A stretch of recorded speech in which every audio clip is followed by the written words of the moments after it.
We had the pleasure of a 2 days passiere at and around Lyons Station, and while in the section now becoming so full of interest, improved the opportunity to jot down a few items for the benefit of our readers.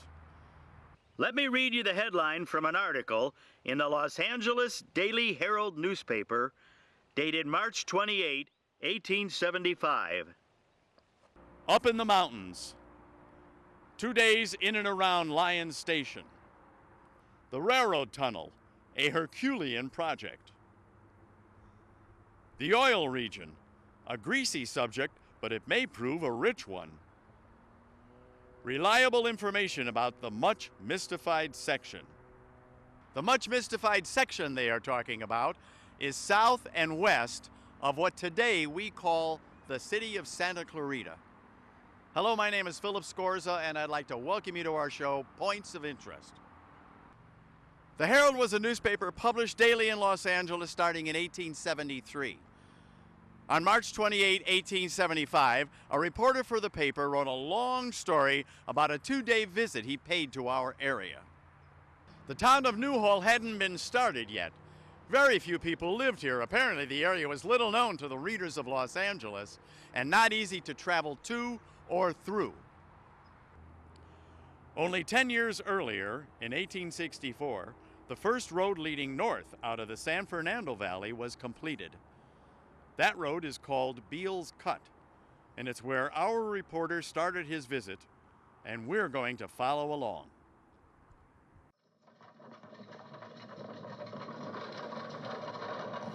In making the trip from San Fernando, the present terminus of the railroad, to the station some 9 miles further north, we occupied a snug berth on the top of the telegraph line stage, and never have we enjoyed a ride better.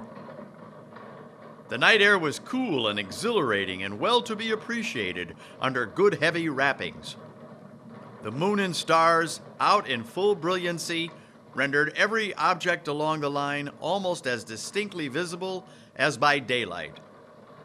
No wonder that we fell into a poetical humor and saw scenery where otherwise it would have been simply mountains and moonshine. Up the rugged and serpentine road to the summit, through the deep cut at the top of the mountain, and down the other side to the valley, and we were at Lyons Station. Survey maps from 1875 show us that Lyons Station was on both sides of the road leading from Beale's Cut. The place was started in the early 1850s by a fellow named Josiah Hart.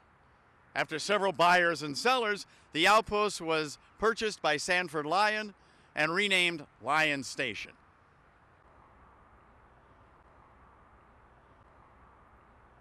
The entrance to Eternal Valley Cemetery is where Lyons Station once stood.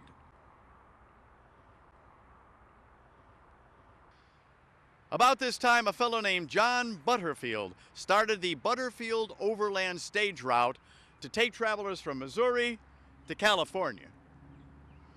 Lyons Station became a regular stop on the Butterfield route, heading into or out of Los Angeles. Our reporter goes on to describe Lyons Station. Though unpretentious itself, it is an inviting place for the weary denizen of the city, where he can play the recluse if he wish, breathe the invigorating mountain air, and banish all thought of care and responsibility. The station proper is a well-constructed frame building, about 30 by 60 feet in dimensions, and answering at once the purposes of a store, post office, telegraph office, depot, and tavern. Besides this, there is a large stable and, back towards the foothills on the west, a little cottage half hid by a growth of mountain oak. This picture of the Lyon brothers and their wives, standing in front of the little cottage, is the only picture we have of Lyons Station. Alan Pollack is the president of the Santa Clarita Valley Historical Society. He is one of the people who got the St. Francis Dam Disaster National Memorial Site, and he's written a number of books and articles about our local history. I have asked Alan to come and join us today so he can tell us about the history of Lyons Station. Alan, come on in here. Hello, Phil. How are you, Alan? Doing fine. Good. Thank you. I was wondering. Thank you for having me. Oh, thank you for being here. I was wondering if you could tell us about the history of Lyons Station. I understand there's been a lot of people that have owned this place. Yes, well, you know, running through our valley in an east-west pathway dividing Valencia and Newhall is one of our major thoroughfares called Lyons Avenue. Right. Well, turns out that Lyons Avenue could be named a lot of things based on the history of the area. Ironically, the man that Lyons Avenue is named after, Sanford Lyon, only owned that station for 1 year. Oh, is that right? Yeah. Okay. We had other owners that were there for much longer, and we could have named it Malazewski Avenue or Krasinski Avenue or Hart Avenue. Okay. Krasinski is the guy that was at Lyons Station when our reporter came up here to visit the place. That's Krasinski. right. That's right. Yeah. Okay. Okay. And actually, if you go back in the history of what we call Lyons Station, there were several owners. Okay. It's starting with Josiah Hart, who was the first person that we know of that inhabited that site. He came to Los Angeles in 1852, and we know that he was at what became Lyons Station in 1854, and at that time it was called Hart's Ranch. Hart's Ranch, okay. Yeah. So every guy that took over this place named it for himself. I could have called it Scorza's Ranch. Yeah. Scorza's. And about this time, this is when Sanford Lyon comes in. He purchased Hosmer Station from the Philadelphia and California Petroleum Company in 1868. Wow. His main business and during his ownership of Lyons Station was actually running a sheep ranch next to it. Okay. And during that next year, there was a drought and his sheep ranch business sputtered. Okay. And he then sold out the station and all its belongings to Adam Malazewski between 1869 and 1871. So wait a minute, this is Lyons who only owned it for a year? He owned it for 1 year, and yet he gets Lyons Avenue named after him. Good for him. And in perpetuity, the station has always been known as Lyons Station, in spite of the fact that Lyon only owned it for 1 year. So it doesn't matter who owned it or had the lease on the property or anything, they called it Lyons Station. Correct. That's amazing. As a matter of fact, one of the subsequent lessees or owners of the station actually had to correct the media who was calling it and naming it after him, and he put out an announcement, no, it's still Lyons Station. Do you have a list of how many names you actually have owned this place? Could you share a few?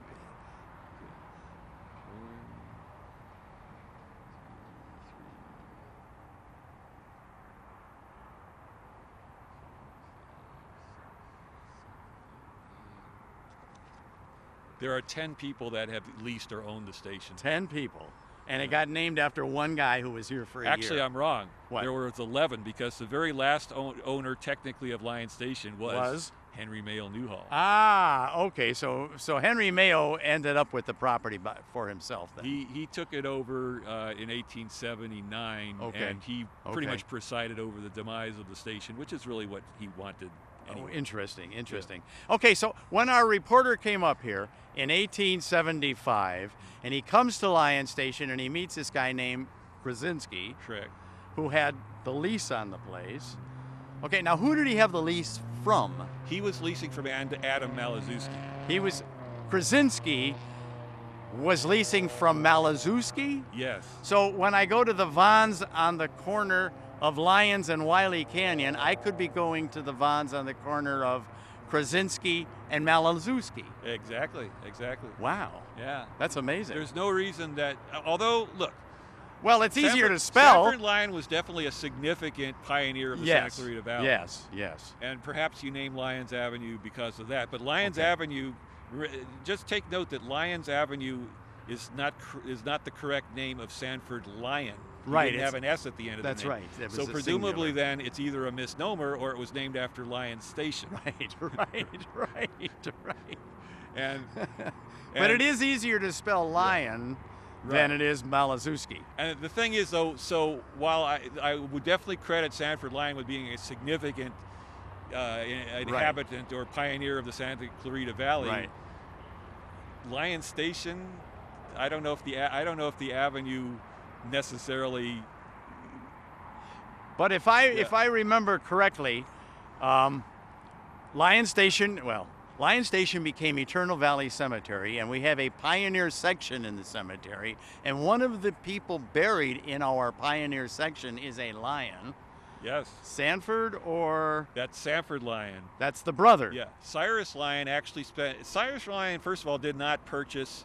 He didn't purchase the Lyon Station with Sanford. Okay. He was in Los Angeles. All right. He was famous in Los Angeles for being one of the Los Angeles Rangers who tamed the wild streets of Los Angeles in the 1850s. Okay. And I believe he's buried in Evergreen Cemetery. But the Lyon who owned Lyon Station is buried at Eternal Valley Cemetery. Yes, and I believe his son is buried there too. Oh, okay. All right. Yeah. We'll have to take a walk over there and check it out. Yeah. All right.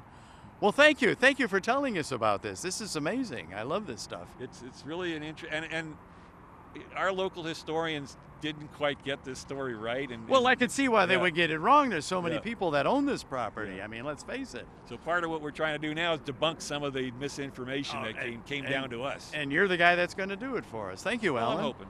Yeah. Thank you for joining us. My pleasure. I have to follow our reporter. He's going to take me to our next site now. So Please do. I'll leave you here. All right. Thank you, Guy. All right. All right. Our reporter for the Los Angeles Daily Herald newspaper goes on to write, "The line as surveyed runs almost due north from San Fernando. The work of tunneling the mountain is a stupendous undertaking, which can scarcely be appreciated until one sees the immense walls of rock and contemplates the solid base, which must be worked through by blast and pick. It is the intention of the engineers to prosecute the work simultaneously on both sides of the mountain. Incline shafts will be sunk from above to the projected level of the tunnel. In each of these shafts, two forces will be employed, pushing their way in opposite directions. Long and stubborn toil will be required to accomplish this.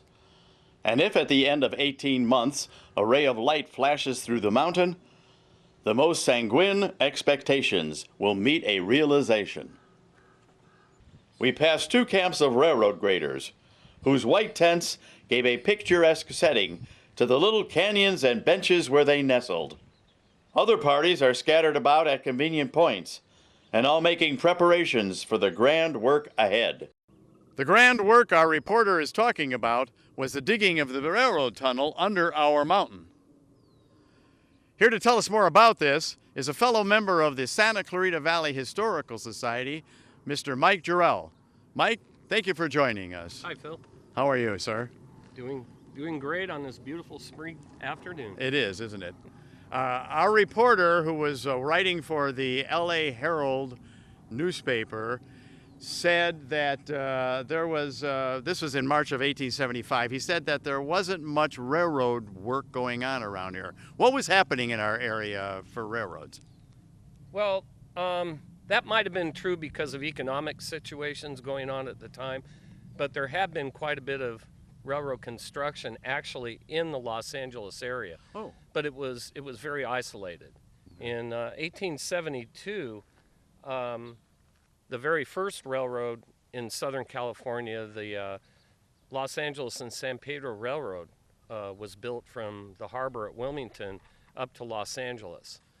But like I said, it was an isolated railroad, but it connected the new harbor to Los Angeles. Okay. But But there was nothing connecting Los Angeles to, let's say, Northern California. to the outside world at all. To the outside world at all. No. Okay, so this was the Other than by ship, by ocean, Uh-huh. or by stage or wagon, could passengers travel or commerce flow in and out of Los Angeles at that because time. our reporter he ended up in San Fernando, and then he came over the hills on Beale's Cut on a stagecoach.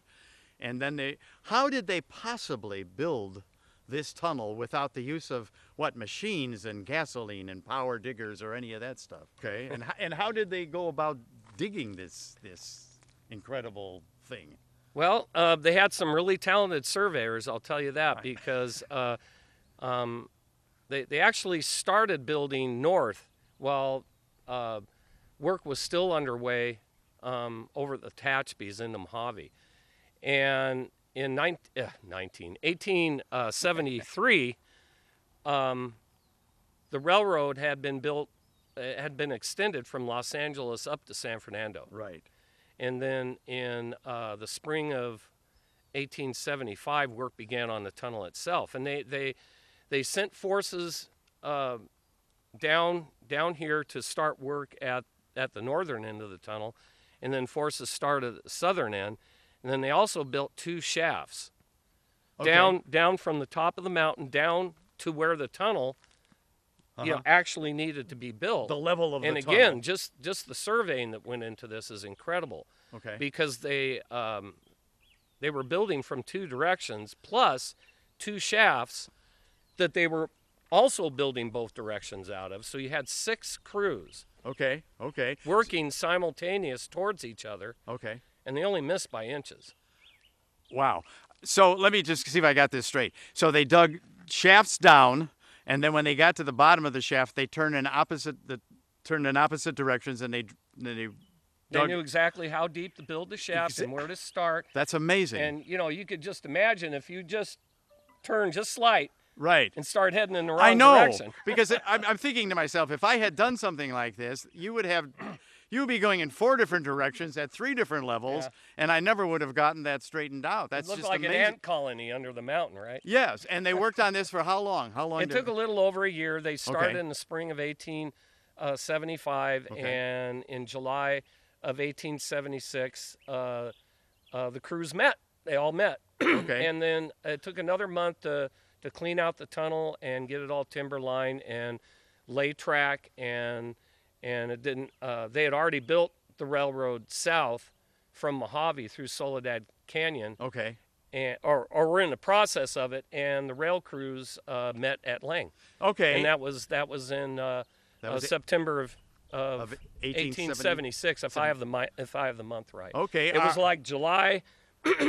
July they finished it. August they had it ready for track lane, and September the rails met at Lang. They had a one of those railroad where they drove the golden spike things at a place called Lyon Station. Yep, which is still a location on the railroad. Oh, all right. Yep. And according to our local historian, a fellow named Remy Nadeau, when they did this. When they had this big signing thing, there were like 4,000 Chinese, because the Chinese were the ones who did all the work. The Chinese did all the work. That seems like a lot. That's a lot of people, isn't it? That probably included the workers that were employed on the line working south, because the tunnel project employed 1,000 Chinese workers and a little over 300 of other workers. Okay.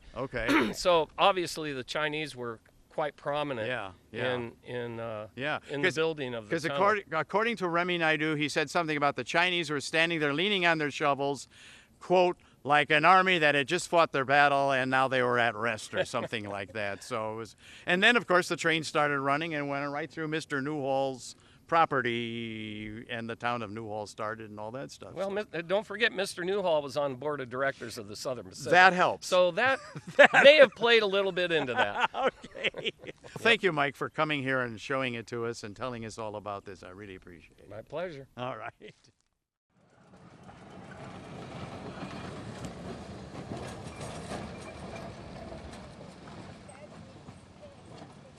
Carrying on, our reporter writes, much has been said and written about the San Fernando oil region. The thorough investigation of this matter was one of the main objects of our visit to the district. There can be no doubt that the oil exists. The most extensive development is about 7 miles northwest of Lyon Station at the head of a deep canyon. Entering a gorge in the mountains some 2 miles below the well, we wended our way up a newly constructed wagon road and wound about in a continuous zigzag conforming with the natural defile. The canyon grew narrower as we ascended. Here, on either side, were almost perpendicular walls of rock rising to the height of 80 or 90 feet. Through this, a small stream of water found its course. Upon the surface of this, we could readily see the shimmer of oil. Upon emerging from this narrow defile, we saw a little to our right the object of our search, the boring apparatus of the Temple well.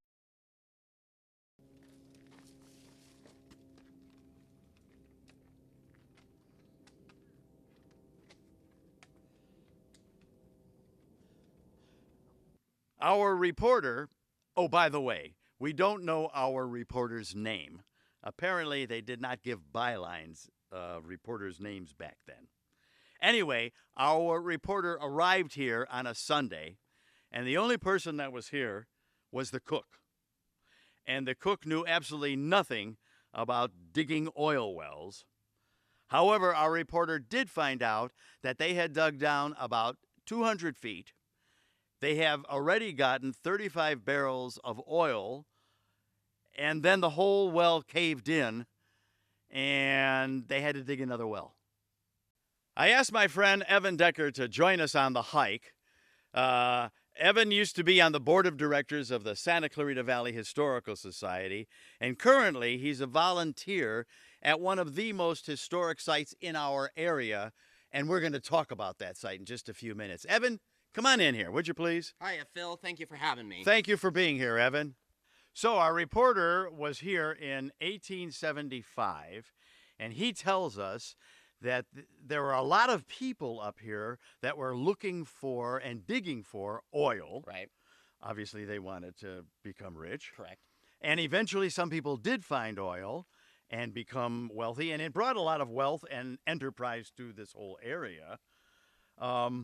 And there was one particular oil well, Pico Oil Spring, something like that. And it's about 4 miles west of us. It's one of the biggest places that there is, and that place is called Mentryville. Mentryville, right. Tell us about Mentryville. Well, thank you, Phil. So Mentryville was considered really the state's first commercially successful oil field, really not only in the state, but the West. The oil field there was so successful that a whole boomtown sprouted up. Really, by 1885, you had 200 families living there. Everybody living in boarding houses, bunk houses. Families lived in little dwellings there. There was a dance hall, a schoolhouse, a bakery, just all different things that you could possibly, imagine, for a self-sustaining town. So really, oil had been flowing there up until about the 1930s when it started slowing down to a trickle. But they were still pumping oil out of there. Well number 4, which is the historic CSO or Pico number 4, which really started it all, operated until February of 1990. And it was considered the longest commercially successful oil well producing in the West. And it is a state and national historic landmark. So okay. Yeah. And now, what do you do at Mentryville? So I volunteer. I sometimes give tours on occasion to individuals that are interested. I kind of look after the place, make sure things are clean, keep an eye on the place. It is kind of out there, in the middle of nowhere, so, there's not much up there. There's 2 buildings there. Correct. Right? And they are? So we have up there the original 1885 Felton Schoolhouse that still survives. Okay. It's a one-room schoolhouse, and the children were taught there 1st through 8th grade. Okay. And the school colors were, I think it was blue and gold, and their school flowers were lupins and daisies. The Mentryville School. Yes. And the other building? We call it the Pico Cottage. So it's a 13-room house that was built in about 1896 by the first superintendent, Charles Alexander Mentry. Okay. And hence the name Mentryville. Correct, yes. Well, listen, this has been terrific. I really appreciate you coming up here and joining us and taking this wonderful hike into this gorgeous place. And thank you very much for being here. Well, thank you for having me, Phil.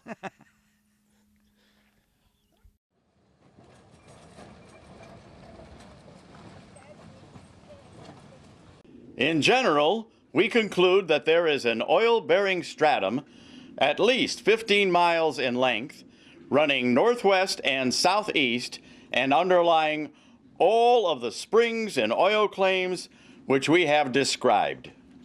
Lyon Station was bypassed by the railroad and no longer exists. But the railroad tunnel, which was being built when our reporter traveled through here in 1875, is still serving our city of Santa Clarita every day. In 1876, when the railroad tunnel was completed, the rails were joined together up in Soledad Canyon at a place called Lyons Station. Also in 1876, Alex Mentry of Mentryville completed Pico No. 4 oil well, and the whole California oil industry was born. Hence the name Standard Oil of California. Oil needed a refinery, and in 1877, construction started at the mouth of where westbound trains emerged from our new tunnel. For about a dozen years, what became known as the Pioneer Oil Refinery here off Pine Street and across from Hart Park worked to light up the West. The Pioneer Oil Refinery of Newhall is believed to be the oldest refinery in the world and is now considered State Historical Landmark number 173. History has proven our reporter correct. The last line of his article states, "But this event lies as yet in the undeveloped future, and we can patiently await the results of the investigation." Wouldn't it be interesting if we could see what our reporter thought of Santa Clarita today? I'd like to thank Alan Pollack, Mike Jarel, and Evan Decker for joining us and going along following this unnamed reporter's journey through this much mystified section. My name is Philip Scorza, and I'd like to thank you for watching Points of Interest.